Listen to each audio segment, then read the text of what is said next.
So we've been introduced to this specific exergy. Now we need the specific flow exergy, both for closed as well as open. Just try to guess what E sub F looks like.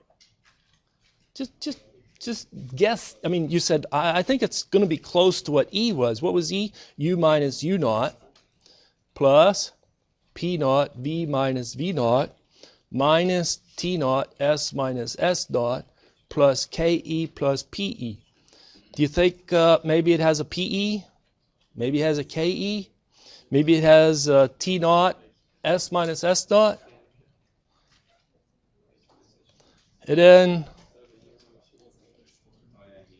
H minus H naught? Professor, you know what? We could just skip the derivations. You just tell us what the equation is and I'll learn how to use it. We're going to derive it. Okay, it's going to be a nasty derivation. Doesn't this make sense? Doesn't it look right? Sure, that's our flow exergy. All right. And then we're not going to have the most general exergy balance for an open system, for a transient analysis with multiple inlets and multiple outlets. Look at steady state instead of transient. 99.99% of the problems are steady state. And typically one inlet, one outlet. If you get that equation down, then when you have one inlet with two outlets splitting, that's no problem. You can handle that. Or two inlets with one outlet, you can handle that. But the easy one to really sink your teeth in is steady state, one inlet, one outlet. Okay, well, what did our energy balance equation look like when we had steady state, one inlet, one outlet? Well, didn't it have something like 0, no accumulation or depletion of energy in the control volume with respect to time? The rate at which it comes in with heat transfer. The rate at which it goes out of the control volume with that power, that work. We had some mass transfer taking with it enthalpy coming in minus enthalpy going out. Kinetic energy in, kinetic energy out. And I ran out of room. Potential energy in minus potential energy out, close parenthesis. Does that look good? Oh, put a plus there, like that. Is that what you're doing? Thank you. Okay. Look good? What do you think we're going to have for an exergy balance? Well, it's going to have probably a 0 on the left-hand side. And then, yeah, you know, I remember we talked about that. Exergy can transfer with the heat, but it's not going to be a 1-to-1. What's it going to be? 1 minus the low temperature over the high temperature. What's the low temperature? The environment temperature. What's the high temperature? The boundary temperature, which is what happens if it's not, these temperatures aren't steady, then you've got to do an integral over the process. Okay? Okay. But if it's these temperatures are steady, then this becomes simple. All right. What about any exergy transfer with shaft power? Yeah, it's 100%, 1-to-1. So we're going to have negative the W dot CV, this shaft. If you have steady state, the system cannot be having a continuous boundary pushing back. If it's cyclic, it'll be back and forth, and averaged over time, a steady state, that pushing back the environment cancels out, goes to 0, if you think about that. Okay. That you can have some mass, true, flowing, but guess what the mass is going to do? It's going to bring in a property called the flow exergy, and it's going to go out with flow exergy. And the way we've written that flow exergy, I mean, they could have left the kinetic potential terms out of it, but they included it so we don't have that. It's a much simpler term here. Okay? And exergy is different than energy. Energy can never be destroyed. Can exergy be destroyed? And what destroys it? Irreversibilities, yeah. So you're going to have minus some exergy destruction rate. And you can guess what that equation is for the exergy destruction rate. It's going to be proportional to the entropy generation rate. And that constant proportionality is T naught, the dead state environment temperature. That's it. Let's see. Does that look reasonable? Did I get the sign right on the exergy destruction? Why is it negative? Because this is by itself positive, and it's going to reduce, lower, destroy, right? And then we have the flow in minus flow out. We have that, looks like Carnot efficiency times the rate of heat transfer, blah, blah, blah. Look good? Okay. Here's the derivation. I'm going to do this fast. We start with an exergy balance for a closed system. The closed system is going to be deforming. The closed system occupies everything in our control volume plus a little bit that's going to flow in during the process of interest. The process of interest starts at time t and ends at time t plus delta t. When it ends at time t plus delta t, that part that was protruding in the inlet pipe is already squished into the control volume, and likewise some has been squeezed out in the outlet pipe. And it completely fills the control volume. This is very similar to the derivation in fluid mechanics. This is very similar to the derivation in Thermo 1 for enthalpy. And it's a very similar derivation. So hopefully if you're saying, I've seen something like this before, good. Okay, so you write the exergy balance equation for a closed system that starts at time t, ends at time delta t, and you've got to have a lot of terms to keep track of. So this is the change in the exergy. This is our transfer with heat. This is our control volume shaft out, 100% pure, good. This is pushing on the exit. This is on the inlet. We have pushing back any volume if the volume would expand or contract. And this is our destruction term. All of these are exergy balance for a closed system. We then expand these terms, find some things to cancel, expand these volumes, find some things to cancel, regroup terms, algebra, scroll down. All right, so we're at this level right here. And then recall what we have here. It expands out to E minus U naught, blah, blah, blah, blah, blah. These terms see some cancellation or some grouping. This PV joins with U to create H. This blue terms I tried to circle here is U naught, P naught, minus V naught, minus H naught. There's a cancellation of this term. And you have a new grouping of properties, and you give them a name. The people that did this long before me called it the flow exergy. There's a new group of properties.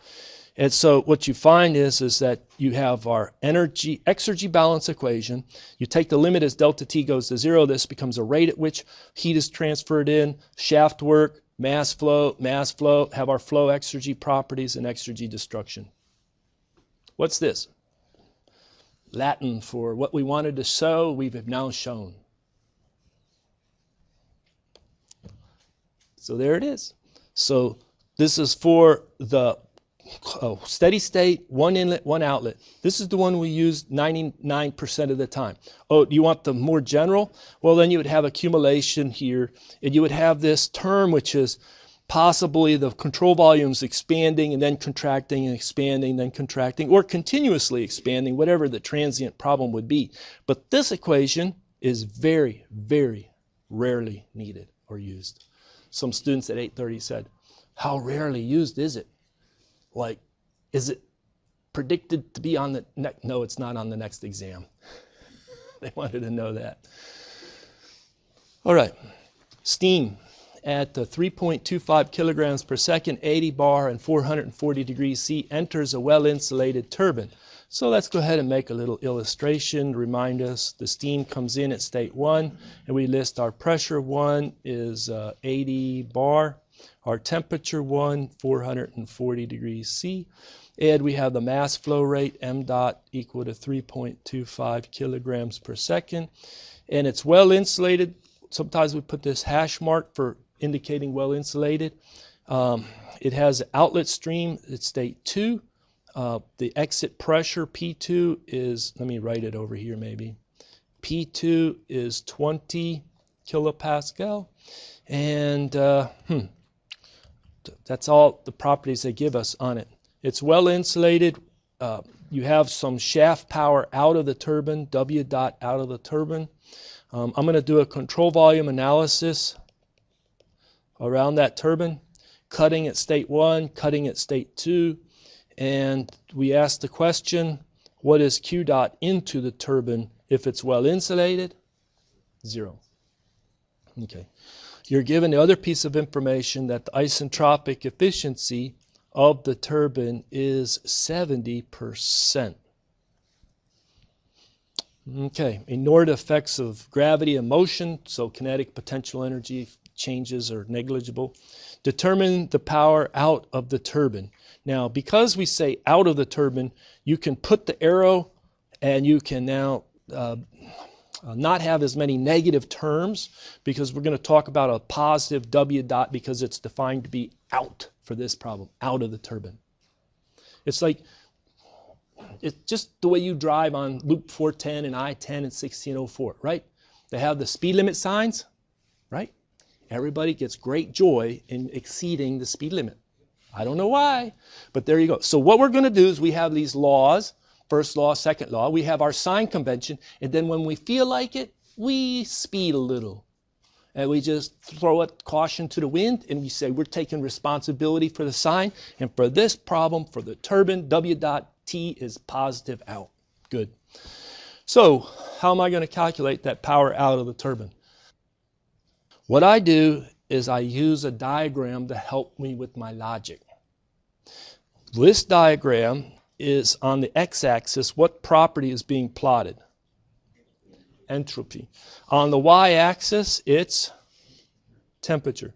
This is plotted to scale for steam using very reliable software. NIST, NIST puts out. It's called RefProp, student versions. You just do a Google search, student version of RefProp. You can download and use it. You can generate a plot like this, to scale. Nothing artistic here. So this is our TS diagram for water. Okay, we have a dome. At the top of the dome, what is that point called? Critical point, CP. All of the states coming down are states of saturated liquid, and on the other side, saturated vapor. And this is a line, 8 megapascal of constant pressure. And it's hard to see, but this is plotted to scale. And does that line of 8 megapascal stop there? Or is it, no, it's tucked right in. It's so tight you can't see the difference in them. You have to zoom in. This is a line of constant pressure of 20 kilopascal. Okay. Our problem started with steam at 8 megapascal, 80 bar, and at what temperature? 440. So we come across at 440, try to draw that accurately, and there is state 1.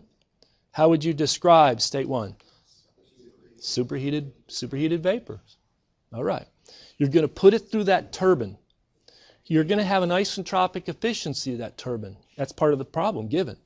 So you think of the analysis of it's in two phases, as if it's isentropic expansion and then the real isentropic efficiency to modify it because of irreversibilities. So we think about going from state 1 to state 2s, and then maybe from 1 to 2 actual, or the book drops the subscript A. I like to put the A in there for actual. So where is this well, it's going from that state 1 at the pressure temperature to another state along that line of 20 kilopascal. Where is state 2s on this diagram? Straight down. A lot of hands went up and went like that. I can see it. Straight down. Because it's reversible. You do a second law analysis and you find that if there's sigma dots equal to 0, then S2 is equal to S1. No irreversibilities.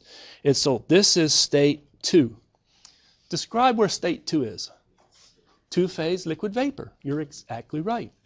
Now, I'm going to pause and walk around. I want you to visually give me an estimate of the quality at state 2. You visually give me a numerical estimate of the quality at state 2.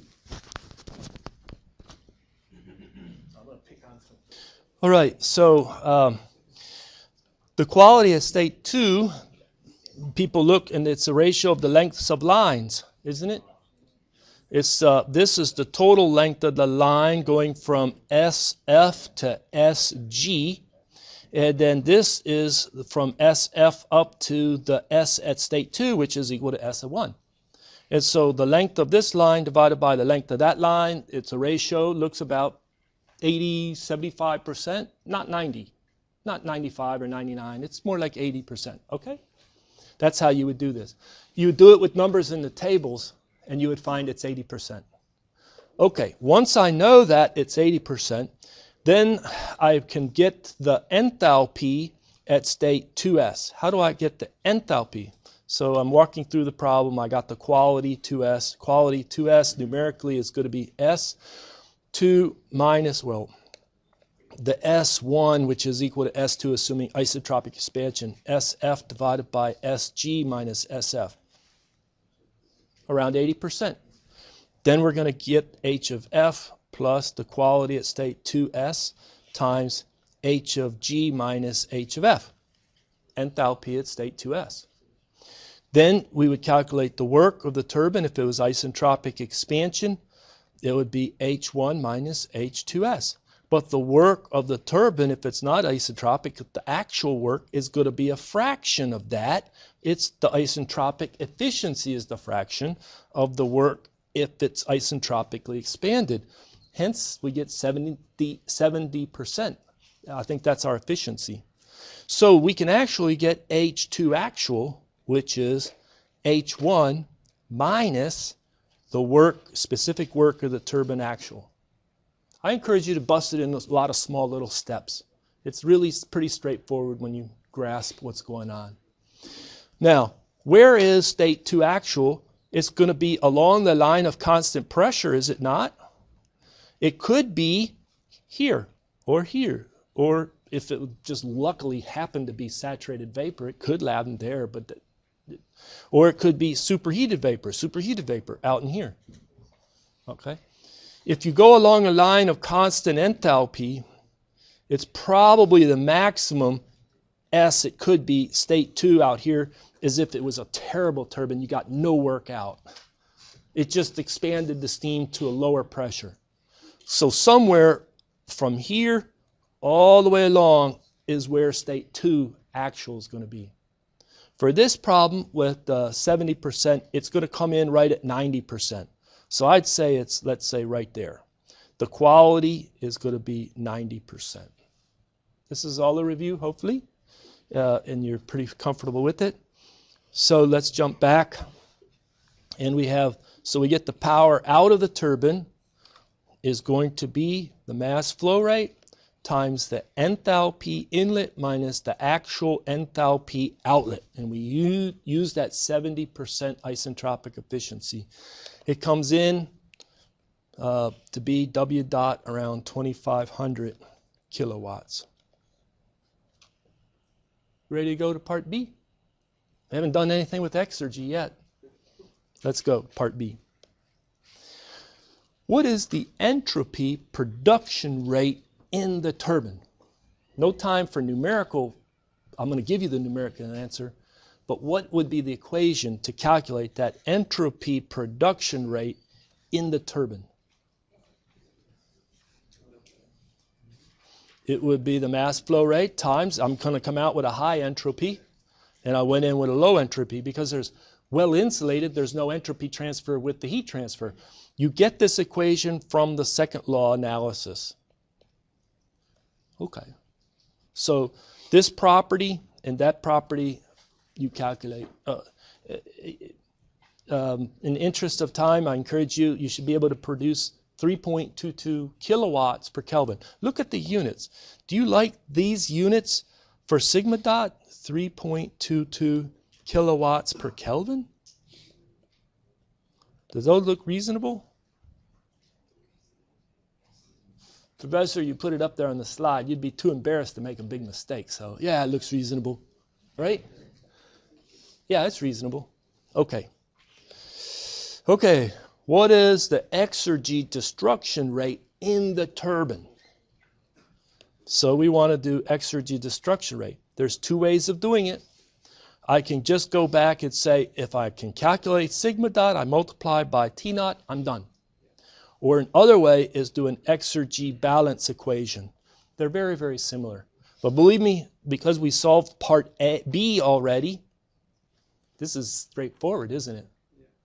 So it's our exergy destruction rate. And you're going to be, the exergy destruction is 959 kilowatts. Meaning that if you somehow improved and just swapped out and made a better turbine, you could increase the power. Maybe it's currently making 2,500 kilowatts. You could get it up almost another 1,000 kilowatts by getting that efficiency up.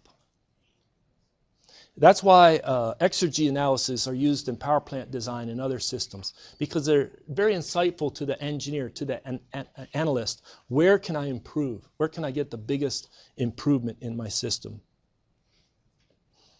Well, that brings us to another efficiency. It's called the second law efficiency of a turbine, or sometimes some books will call it the exergetic. These are synonymous terms. Second law efficiency of the turbine, or the exergetic efficiency of the turbine. And it's pretty easy to understand. What do we have is we have a fluid stream flowing through, and we want something out of the fluid stream to do something useful. And so it's taking the ability to do work and trying to get as much of the fluid's ability to do work and actually produce the work of the turbine. So think of what comes in, the mass flow rate brings in the ability to do work, my flow exergy. It's taking out, at the same mass flow rate, some non-zero flow exergy. That's what comes out of the fluid stream. So this is what's out of the fluid stream, but where can it go? It can either be destroyed or it can go into the shaft power. So you think to yourself, I would like 100% of what comes out of the fluid stream to go to the shaft power. That's what I would like, true? Anything that's destroyed, I don't like. Well, there's a second law of efficiency. It's just staring you in the face. Let's call it epsilon. I don't know if different books use different symbols for different efficiencies, but epsilon of the turbine, different than eta of the turbine. So this was isentropic efficiency. We said it was 70% for this number, for this problem. The second law efficiency for the turbine is a slightly different definition, and it has what fraction that comes out of the fluid stream goes to where we want it to go. W dot out of the shaft, out of the turbine, M dot EF1 minus EF2. And if you wanted, you could even rewrite this. This would be W dot out of the shaft is equal to M dot EF1 minus EF2 minus E dot D divided by M dot EF1 minus EF2. Maybe this is maybe more confusing, or maybe it's a little more insightful, but anytime I have destruction, it's going to reduce what gets to the shaft. And I want everything that comes out of that fluid stream to get into the shaft. So that's my definition of second law efficiency. So for this problem, we have the power, what gets into the shaft. We have the entropy. We have the exergy destruction rate. What is my exergetic efficiency of this turbine? You can use those numbers and calculate the exergetic efficiency of my turbine. I'm going to pause and walk around and let a few people calculate it quickly. Look okay? All right, I see I'm running low on time, right? So for this problem, the second law efficiency of the turbine. What was my power here? 25, what was it, 2501 kilowatts? Okay. What was the destruction? Maybe I should write it here. So this is 2501 kilowatts. What was the destruction? 959. What came out of the fluid stream? You add those, don't you? And so I don't know if I added those. It came out of the fluid stream. Yeah, 3460. That's what came out of the fluid stream. So my exergetic efficiency, what came out of the fluid stream is 3460. 959 got blown away because of irreversibilities, destroyed. And 2,501 went to where I wanted to go. So the second law efficiency for this problem comes in at 72.3%. Again, numerically, this is not much different. Is it? No. But insightful, more engineers would use exergetic analysis if their career was in designing power plants routinely and looking for ways to improve. And there's a lot of engineers that design power plants. All right. So thank you very much for your attention. We'll pick up there next time. Exergetic flow rates. Is that, I didn't get a chance to write it now, but is that the... Let me see. This comes out of the fluid, right, and then it's either destroyed or goes to shaft power. Well, there's actually like a formula for this, correct? Yeah, and that's basically this equation, no heat transfer. So out of the fluid, it either goes into the shaft or is destroyed. That's kind of, I rewrote that equation. Okay, that makes sense. All right, thank you. Appreciate it. You're welcome.